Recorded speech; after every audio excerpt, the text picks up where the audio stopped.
Putain les amis, j'ai déclenché une guerre mondiale dans mon immeuble. Ça fait 3 semaines que je suis arrivé.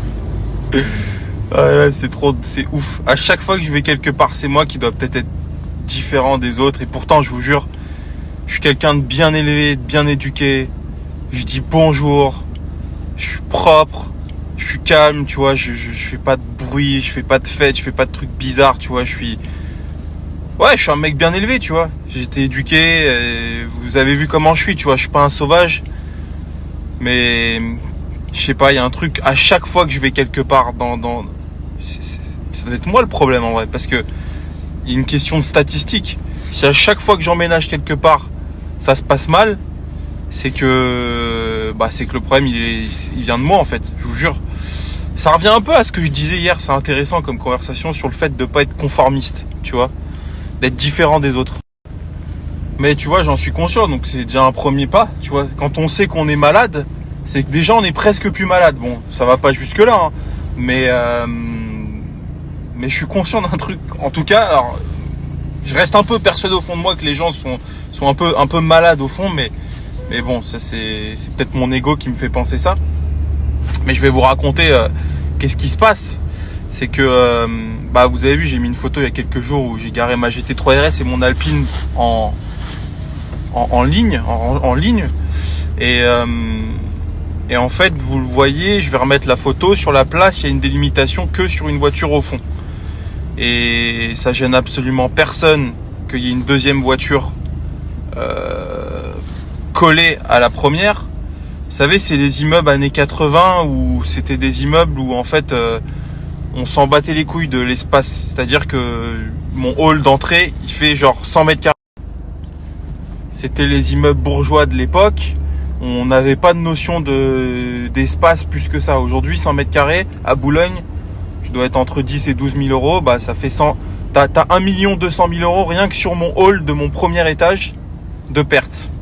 Donc sur 6 ou 7 étages, non, il doit faire 5 étages mon immeuble. T'as 5 millions d'euros de perte potentielle. Donc c'est vous dire à quel point il y a une notion d'espace qui est pas la même qu'aujourd'hui. On construit des immeubles. Le moindre mètre carré, il est optimisé, tu vois. Tout ça pour te dire que le parking, c'est encore pire que ça. Et c'est là où c'est agréable. C'est que les voitures, tu peux en ranger. Enfin, c'est pas comme les immeubles d'aujourd'hui où tu peux à peine sortir de ta voiture. Enfin, voilà. Bon, ça, je contextualise. La voiture, l'Alpine, ne gêne absolument pas les autres résidents à se garer. Et j'ai fait exprès de les serrer au maximum pour qu'en gros, l'avant de l'Alpine dépasse de même pas 10 cm. Je vous jure.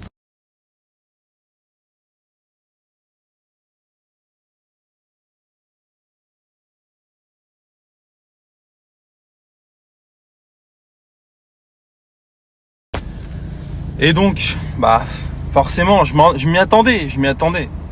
Alors que je ne gêne personne, que ce soit... En fait, je pourrais gêner potentiellement qu'une seule personne, c'est la place à droite, la Mercedes Classe A qu'on voit sur la photo.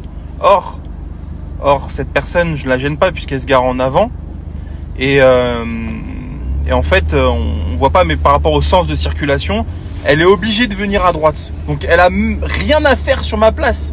Que ce soit pour marche arrière ou marche avant, si elle veut se garer même je sais rien, avec un bandeau sur les yeux, je ne peux pas la gêner.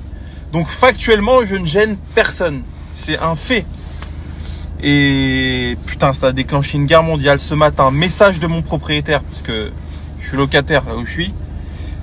Oui, je ne suis pas propriétaire de ma résidence principale. Mais là n'est pas le débat, j'en ai rien à foutre. C'est pas le sujet.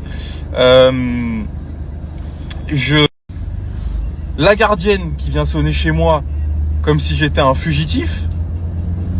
Ma voisine de parking qui me laisse un mot sur mon carreau, qui me dit que c'est la deuxième fois alors que je vois pas quand était la première fois. Ça fait 2 jours que je garde cette voiture là. Donc bref, une menace de remonter ça au syndic. Mais c'est un truc de ouf, je vous jure. Et encore une fois, je vais vous expliquer ce qui s'est passé quand je suis arrivé dans ce... une C63 qui vient du... Merde, mon téléphone est tellement lent que j'ai loupé le truc. Bref, je vais vous expliquer un truc qui s'est passé quand je suis arrivé dans cet immeuble-là. Ça s'est très mal passé dès le départ, pour rien en plus. J'y suis pour rien. En gros, mon propriétaire fait bien les choses. Il a mis des plots sur les places du devant. Devant mon hall d'entrée pour qu'en gros, mes déménageurs puissent stationner devant et ne pas stationner en double file et faire chier toute la copro. Forcément, il y a des connards de résidents qui se sont garés sur les plots. Ça veut dire les voitures, elles étaient garées sur les plots, étaient piétinées par les voitures. Et donc forcément, qu'est-ce qu'on a pu? On était obligé de se mettre en double file et faire chier toute la copropriété. Désolé. En même temps, il faut bien emménager un jour, tu vois. Et t'as un résident, je me rappellerai toute ma vie. Et tu vois, c'est là où je me suis dit, mais tu vois, le monde, il part en couille. Je te jure, le monde, il est peuplé de merde, humainement parlant. Un vieux, cheveux gris gominés en arrière, un bourgeois, tu vois. J'ai rien contre les bourgeois, je suis peut-être devenu bourgeois. Mais la bourgeoisie, c'est dans le comportement. Ça n'a rien à voir avec ce qu'on a dans le compte, son patrimoine, sa descendance. C'est son état d'esprit. Le mec, il descend de sa voiture. Il nous dit, ouais, non, mais par contre, là, il va falloir dégager parce que moi, je veux avoir accès à mon parking. Effectivement, on gênait l'accès à son parking. Mais, le gardien avait bien fait les choses. Il avait ouvert la porte en face pour qu'en gros, le mec avait juste à faire une marche arrière, faire le tour et rentrer par l'arrière pour aller à son parking. Je lui explique ça gentiment avec respect. Bonjour monsieur, je suis désolé, on est en train d'emménager.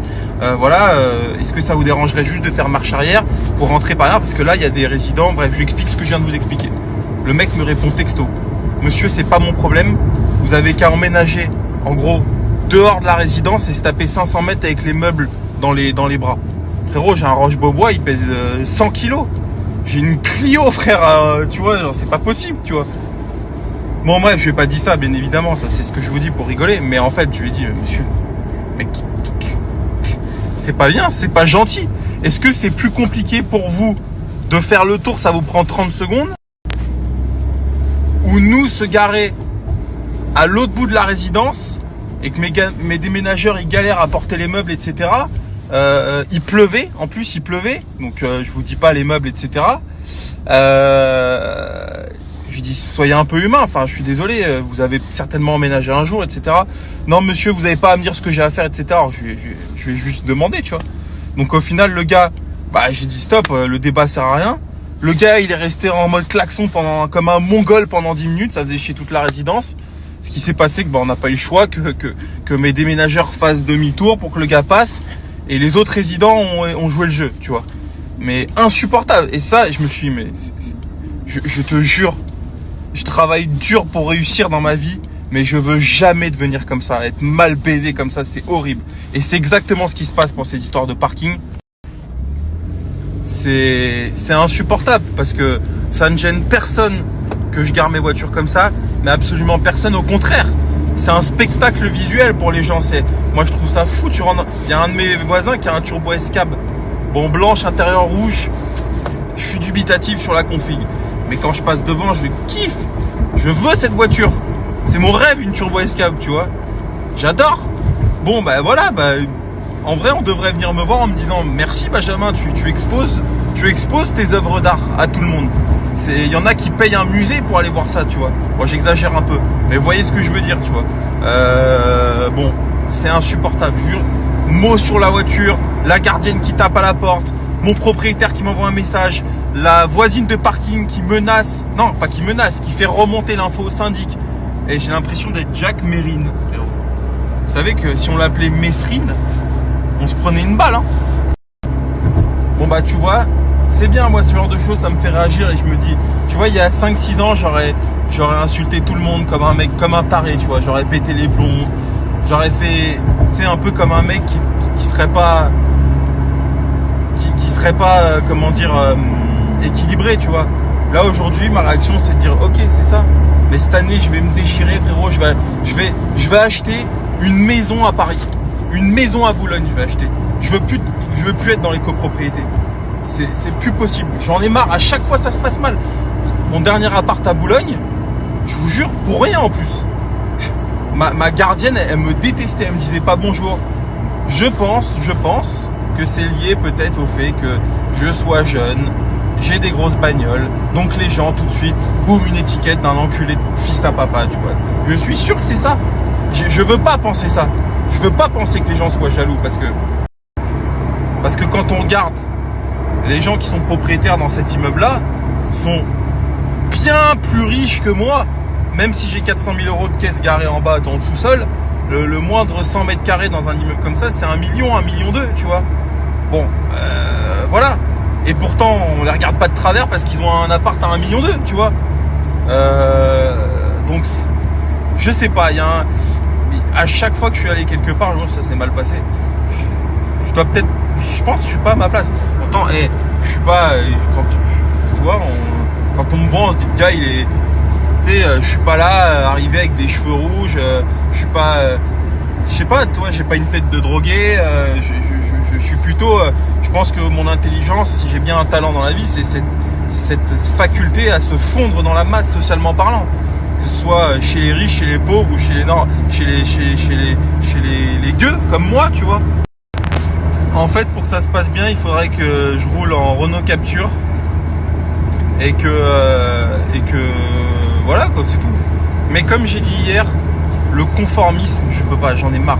Oui, je veux me garer avec mon Alpine violette dans mon -1 à Boulogne, voilà, en déplaise à tous ces bourgeois de 60 ans aux cheveux gris gominés en arrière, cheveux de riche, tu vois ce que je veux dire, qui roulent en BMW série 5 acheté dans les années 2000, tu vois, c'est le cliché, mais je vous jure, c'est ça mon immeuble. Je deviendrai jamais comme ça, je vous jure les amis, jamais. Enfin bref, je vous souhaite une bonne journée, et en vrai, c'est pas un problème, mais c'est quand même, ça met de mauvaise humeur, parce que j'ai plein de problèmes, comme tout le monde, mais j'en ai, tu vois. Et franchement, c'est un problème que je voudrais pas avoir. Voilà, c'est tout. Parfois, il y a des problèmes qu'on veut pas gérer. Bon, enfin bref. Tu vois, ma mère, elle me dit un truc toujours, à chaque fois quand je m'énerve ou quand je suis dans ces états-là, elle me dit, Benjamin, elle me donne un proverbe, cool style, hard content. Tu vois, ça veut dire ce que ça veut dire. Sois cool, mais voilà, hard content. Je sais pas comment le traduire mot à mot, ça veut rien dire, tu vois, contenu, mais vous voyez où je veux en venir, tu vois. Et c'est vraiment un truc que je m'efforce à retenir, c'est que cool style, quoi. Cool style, je vais revenir ce soir, mes baskets blanches déchirées, mon Alpine violette, mais hard content, tu vois. Bref, les amis, passez une bonne journée et voilà quoi, il fait beau. La vie elle est belle. Franchement, la vie elle est quand même sacrément belle. On va pas se prendre la tête pour ça. Et pourtant, ça fait 10 minutes que je vous fais chier à cause d'une place de parking.